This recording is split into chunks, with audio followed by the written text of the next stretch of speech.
Arestado ang isang top 9 city level sa isinagawang buy-bust operation sa Purok Gis, Barangay Bago Galera, Talomo District, Davao City. Nito lamang Hunyo 18 taong kasalukuyan. Kinilala ni Police Major Junel L. Bunguyan, Station Commander ng Baliok Police Station, ang suspect na si alias Cosa, 39 anyos, residente ng Tunggol, Pagagawan, Maguindanao. Ayon pa kay Police Major Bunguyan, naaresto ang suspect ng mga tauhan ng Baliok Police Station.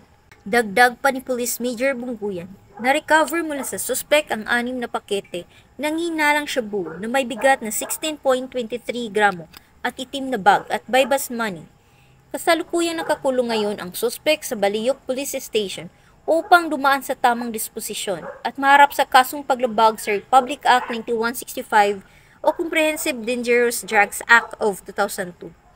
Samantala, ang laban kontra kriminalidad ay patuloy na pinapaigting ng Police Regional Office 11 sa pamumuno ni Regional Director, Police Brigadier General Nicolas D. Torre III, alinsunod sa kampanya ng Bagong Pilipinas na panitilihin ang kapayapaan at kaayusan tungo sa pagsulong ng bansa.